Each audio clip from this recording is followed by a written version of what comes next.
Ashama kabajamtoota jaalatamtoota maatii kaayyoftuuf nageen jaalala raarri waaqayyoo kallattii gola qaxamana san jirtanitti suniif hawaayyetu jecha obboleewwan kiyya qaqqaalii gaggaarii anaa dhufuu baga nagaan dhuftan yooyyaa nooraa siniin jedhee ol ka'ee simadeen jira.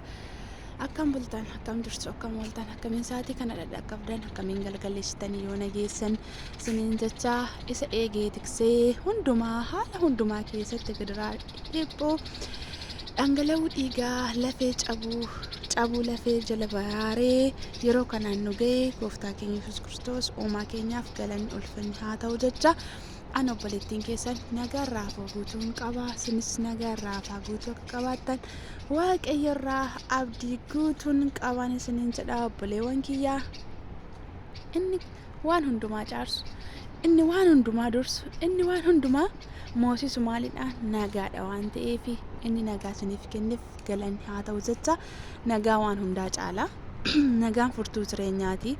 Nagaan maal gammachuu jireenya ilma namaati jechuudha. Namni nagaa qabu waan hundumaayyuu qaba waan ta'eef namni nagaa qabu namni fayyaa qabu waan hundaa qaba. Kan dhukkubsatee algarra ciisuu maal inni odoo qabeenya qabaateeyyuu odoo sooressaaf taamii ta'eeyyuu guyyaa tokko lama otoo dhukkubsattanii jechuudha. Isin warri chaanaalii kiyya hordoftan marti keessa biyyaansi namoota biyya bakkee keessa jirtan waan ta'eef otoo guyyaa tokko daqiiqaa tokko sa'aatii tokko wayii dhukkubsattanii jechuudha bakka jirtan waa biraa haafuu namoota jirtan biratti jaalatama yookaan fudhatama hin qabda waan ta'eef sekeendii tokkoof otoo mataa isin dhukkubee dalagaa namaa adda kuttanii yookaan raftanii yookaan immoo xiqquma ishee gadamsattanii jechuudha.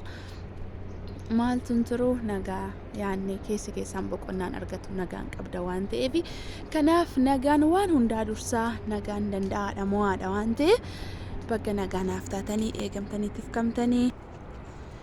eegamtanii sa'aatii kana dhaqqabdanii nagaan gara mana kaayyoftuufitti dhuftan jecha warri haaraa taatan sabiskiraayib gochuun kottaa maatii kaayyoftuuf ta'uu hin dagatinaan isiniin jedha. Warri dura maatii kiyya taatanii jirtan immoo laayik sheer koomentii gochuun ol seenaa kaayyoftuuf jajjabeessaan isiniin jedha obboleewwan kiyya.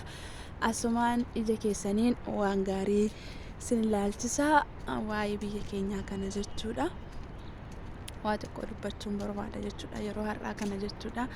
Aniif obboleewwan kiyya haala mijataa keessa teenyee nyaata gaariitti nyaachaa uffata gaarii uffachaa bakka gaariitti rafaadha kan jirru lammiiwwan keenya kan jiran jechuudha. Dhugaa gidiraa hedduu dhiphina hedduu bakkoota garaagaraa jechuudha waan nyaata waan uffatan dhabanii mana isaaniirraa godaananii qe'ee isaanii gadhiisanii bahanii kan jiran kana dhugaa bakkuma jirtanitti jechuudha. Ani kiristaanaa ani musliimaa ani waaqeffataadha osoo hin jedhiin kadhannaa keessan yeroo ofii keessanii jilbeeffatanii waaqayyoon kadhattan biyya keenya kadhannaa keessaniin yaadachuu hin dagatinaan isiniin jedha obboleewwan kiyyaa.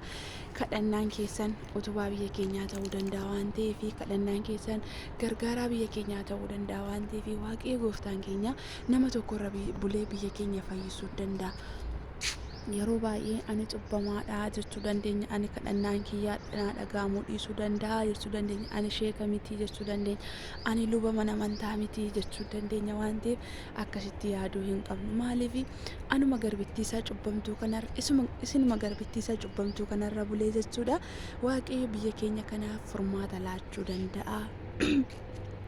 Isiniin jedha yeroo kana marsii facaasuu dhiisnee dhugaa hammeenya facaasuu dhiisnee yoo maal goone yoo kadhannaa duwwaadhaan gara waaqayyootti deebine waaqayyootti boonyee wanti martiyyuu hin nuuf ta'a jechuudha.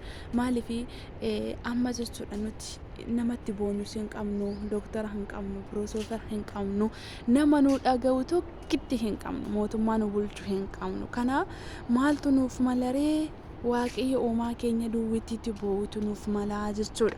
Isa hundumaa gochuu danda'u, isa dhibbuu namaa furmaata laachuu danda'u, isa du'aa boollaa kaasuu danda'u, isa jiraamu ajjeesuu danda'u, isa kanaaf furmaata waan ta'eef wanti kun martisaa kanaafiyyuu Egaa obboleewwan kiyyaa baay'ee tokko laphee nama cabsaa barri nuti keessa jirru jechuudha. Yeroo tokko tokko guyyaa dhaloota koo na baarii jedha abbaan keenya yoo nullee yeroo itti guyyaa dhaloota keenya abaaruu irra geenyedha dhugaa. Bara maalii keessan dhaladhee nama jechisiisaa barri nuti amma keessa jirru kun jechuudha. Bara ilmi namaa safuu dagatee, bara ilmi namaa safeeffannaa dagatee, bara ilmi namaa duudhaa dagatee, bara ilmi namaa amantii ittiin bulullee wallaalee jechuudha.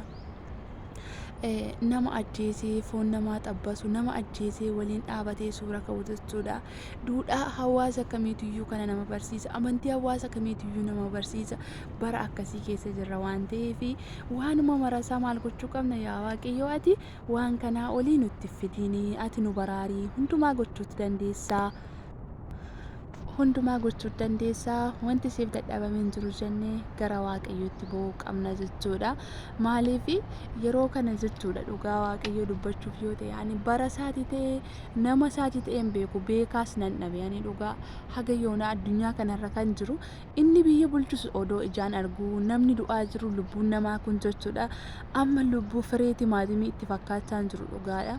Amma firee yaanni lubbuu adurreetti ilma namaa fudhataa jiru goota meeqa lafarraa dhangala'aa jiru qeerroo meeqa lafarraa dhumaa jiru haadholii abbootii meeqa mana isaaniirraa buqqaanii bakkee keessatti waan nyaatan waan uffatan dhabanii jechuudha.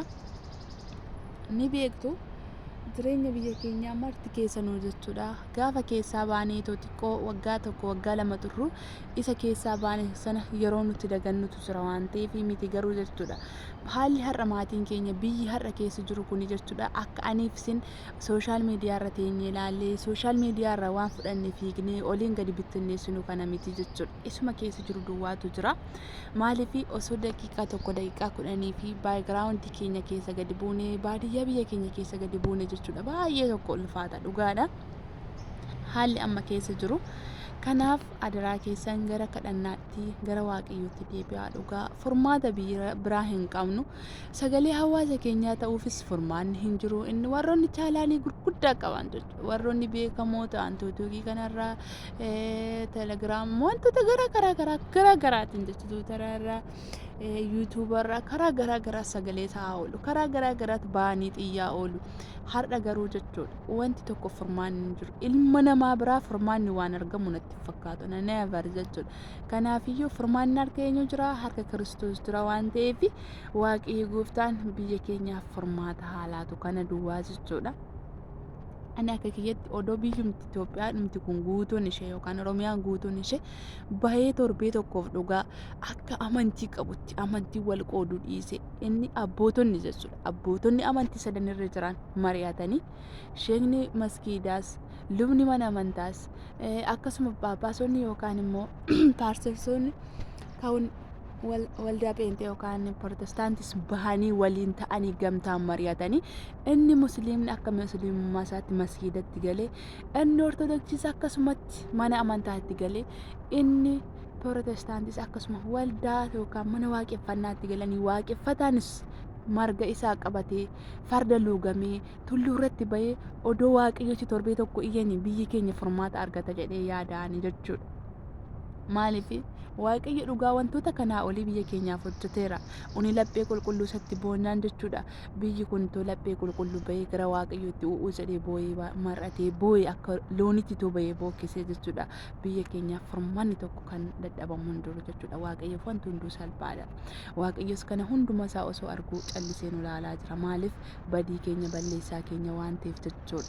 Hojiiwwan biyya keenya keessatti hojjetamaa jiru anaaf isin dabalee wantoonni nuti hojjennu kun bareedaadha mee sooshaal miidiyaa irra teenyee wantoota garaa garaa wantoota yeroo hundumaa sammuu namaa cabsan kan nama boochisu kan nama dhiphisu kan dhalootaaf gufuu ta'u kan dhaloota balleessu malee nuti wantoonni nuti har'a dhalootaaf ka'aa jirru maalinni dhaloonni dhufu maal nurraa barataa nama ajjeesuu morma namaa muruu nama ajjeesan abiddatti qabsiisuu wantoota akkasiiti kun wanti nuti har'a dhaloota barsiisaa jirru jechuudha.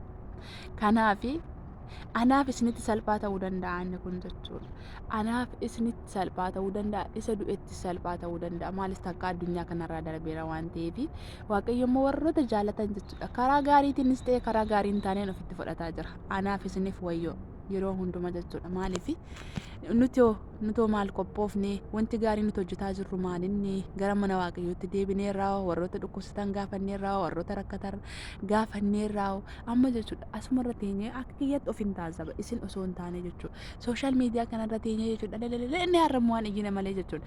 Biyya keenya odoo seene birriin 10 har'aaniif isin asitti tuffannu kun ishee kana maal godheetan erga jenna amma yoona kana jechuudha.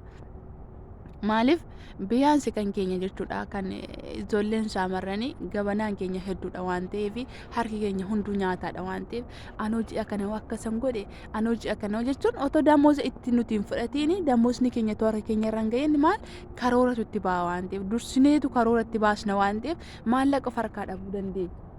Yeroo kanatti birriin 100 yoo nu harka jiraate diraamni 100 riyaalii 100 doolaarri 50 doolaarri 20 nu harka jiraate ishee kana maal jedheen erga jennee tuffachuu dandeenya tuffachuu hin qabnu gonkumayyuu jechuudha. Maaliif hawaasa achi keessa jiraniif furmaata ta'uu danda'a. Bishaan haayilaandii xiqqa ishiin tokkittiin har'a birrii 30 dhalataan tokko mucaa waggaa 2 waggaa 3 dhugee yoo ittiin fayyisaniif barakatadha waan ta'eef jechuudha. Maaliif lubbuu du'arraa baraartanitti waan ta'eef waaqayyo nutti gammada waaqayyo nu jabeessa bakka jirrutti humna nuuf laata nu gargaara waan ta'eef waa hin qabnu xiqqoodha jettanii tuffatina birrii 500 Itoophiyaa maaf hin taane birrii 300 Itoophiyaa maaf hin taane birrii 100 maaf hin taane daabboo nama lamaa bitti waan ta'eef jechuudha. Maaliif quncee wal gargaartee harba hiittisadha waan ta'eef birriin aniifatishin birrii 500 birrii 2000 birrii 1000 erginu kanatu hawaasa kana guutuu laatee isaan quubsee yookaan immoo uffata isaanitti uwwisee yookaan gara mana isaaniitti akka deebi'an taasisa osoo hin taane waliin ta'ee birriin 100 walitti yoo dhufte birriin 100 walitti yoo dhufte wal ta'uun gamtaadhaan iyyee hawaasa keenyaaf furmaata laachuu danda'a waan ta'eef haga dandeenyuun jechuudha waan qabnurraa xiqqoo osoo hin taane baay'ee osoo hin taane haga dandeettii keenya lammiiwwan keenya bira yoo dhaabbanne tokkoffaa dhalootaaf fakkeenya ta'uu dandeenya lammaffaa immoo ofii keenyaaf iyyuu lubbuu keenyaaf galaa arganna mana galgalaatti ijaarranna waan ta'eef nama rakkate gargaaruun nama rakkate bira dhaabachuun maalinni nu mataa keenyaaf gaarummaadhaan nu gargaara nu jabeessa waan ta'eef utubaa jireenya keenyaa galaa galgalaatti nuuf ta'a waan ta'eef hin tuffatinaa waan biraa hin qabnuun jechuudha waan qabnuun lammiiwwan keenya bira haa dhaabbannuun isiniin jedha obboleewwan kiyya. Maaliif kam achi boqote yookaan manarraa godaanee jiru ijoollee shaamarraniiti haadholiidha abbootii maanguddoota kana dhugaadha yeroo kanatti maaltu isaaniif malaree kabajatu isaanii mala mana isaanii keessa taa'anii kabaja mana taa'anii waan argatan nyaatanii buna gaarii buddeena ho'aa cabsatanii kan jiraachuu isaanii malutuyyuu har'a bahanii qorra keessa aduu keessa olii gadi rakkataa jiru waan ta'eef akkuma kan keenyaatti yaaduu qabna odoo abbaa keenya ta'ee hojjechuu qabna odoo haadha keenya taatee hojjechuu qabna. Waan ta'eef lammiin Oromoo hidda keenya waan ta'eef Oromummaa jechuun dhiiga waan ta'eef dhiiga kana of keessaa coonfinee fixuu hin dandeenyu of keessaa balleessuu hin dandeenyu waan ta'eef kanaaf bira haa dhaabannuun isiniin jedha akkasuma jechuudha amma nuti barri nuti keessa jirru kun jechuudha yeroo dhugaa marzii battinneessuu malee waan gaarii namni nama barsiisu hin jiru sooshaal miidiyaa kana amma argaa ollaamati hundi keenya tokko kana yoo deemne inni kaan lagaa wal qoodee inni kaan bifaa wal qoodee dhaabaa wal qoodee ati gabaabaadha ati dheeraadha ati fokkisaadha ati diimaadha ati gurraacha jedhee tomo kaan wal fottootaa oolu jechuudha eenyu mataan keenya eenyuun ceebaa oolla isuma nu uume jechuudha rabbi isa nu kalaaqe Kiristoos isa nu uume jechuudha eenyumtiyyuu jechuudha inni arsii keessatti dhalate filatee arsiitti hin dhalanne ati arsiin akkasidha ati arsiin asiin buutee achiin baatee farda yaabbattee achiin galtee gaafa jedhanu inni jimmaas eenyutu uume waaqatu uume kanaaf ofii keenya hundi keenya yoo jechuudha wanti nuti yaaduu qabnu gaafa lagaan gareedhaan bifaan wal qoonnuu akka uumaa harka rabbii taane akka rabbi nu kalaqe dagachuu hin qabnu. Isatu nu uume waan ta'eef uumaa harka isaatii waan ta'eef nama ceephaa'uun gonkumayyuu hin barbaachisu inni hin ta'aaf jedhee kennaa isaatii kennaa waaqayyoo immoo maaliyyuu yoo ta'e hin tuffatanii amiin jedhanii fudhatu waan ta'eef waanuma kamiyyuu jechuudha waan badaa nutti dhufu namnis nama arrabsaa jiraatu namnis nama ajjeesaa jiraatu yaa waaqayyo kan akkasii nutti fidiin ati nu baraarii jennee bara dabarfachuu qabna ganaarra dhaabannee kolfinee yookaan sheergoonee yookaan immoo dhalootaaf ol guduunfinee arrabsoo kana du'a kana jechuudha isa namni nama ajjeesu kana isa namni nama qalu kana dhalootaaf kaa'urra yaa rabbi sitti kennineerra yaa waaqayyo si harka jira ati argaa jirta nuti humna hin qabnu kan humna qabu si duwwaadha safuu kan kanaa olii ati nutti fidin jennee bira darbuu qabna jechuudha. Abbootiin keenya jechuudha baay'ee keessan ka'umsa keessanitti deebi'ame biyaansi warri akkoon sin guddiste fa'aa warri akaakayyuun sin guddise fa'aa ijoolleen baadiyyaa jechuudha. Waan badaa tokko yoo argan maatiin keenya maal jedhu yaa rabbi nu baasii safuudha kan kanaa olii nutti fidiini. Ani sibiila afaanii qaba jedhanii sibiila ciniinu. Ani mukukkula afaanii qaba jedhanii mukukkula ciniinu dhugaadha.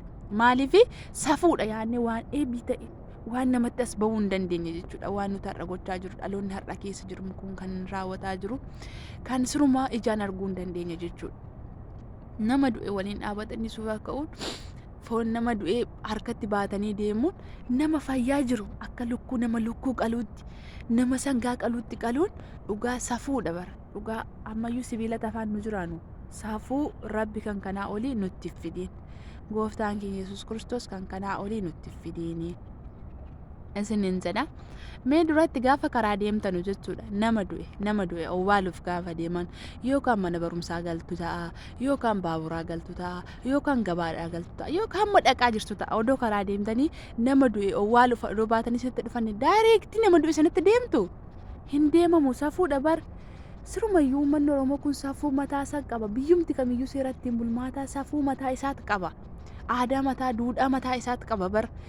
Yookaan muka jalatti gorra yookaan caakaa keessatti gorra yookaan mana namaatti gorama malee namni nama du'e reeffatti deemuun jiru safuudhaan biratti dhugaa. Har'a garuu reeffa nama du'e namni irra dhaabatee wajjiniin suura ka'aa jechuudha. Kana malees baroota durii jechuudha.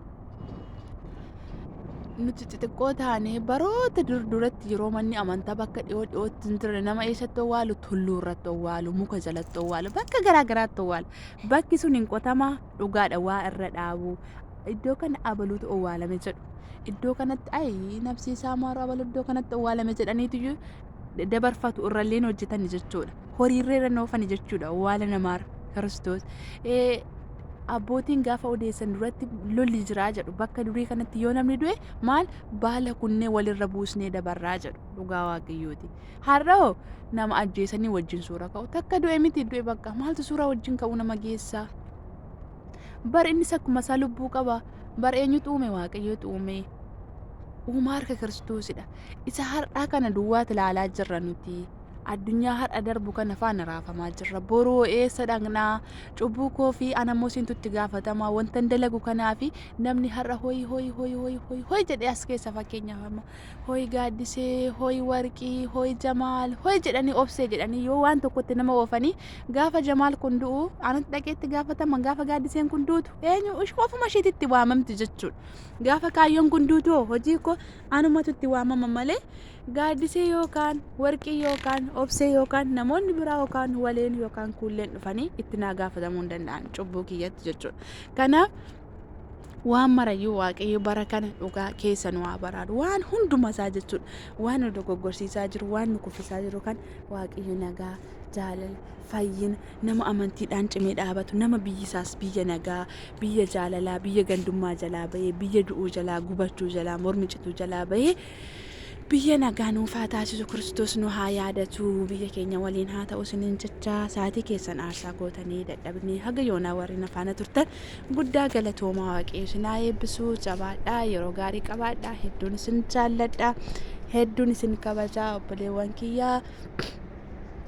Ganama waan ta'eef sagaleen kiyya hedduu tokko qabameetu jira yaa sadeen jira baheeni kanatti nuti iyyaa oolte kaayyoo ofii kan kee woog jechaa kanaan seenneen isiniin jedha kuno isiniin illee bashannansiisaa tanoolee jabaadhaa yeroo gaarii naaf qabaadhaa hedduun isin jaalladha warri sheerin goone sheer gochuu hin dagatinaa koomentii godhaa laayik godhaa yoon dogoggoreera ta'e obboleewwan kiyyaa isin daawwitii kiyya waan ta'eef ani ofiin argu isin arga waan ta'eef egaa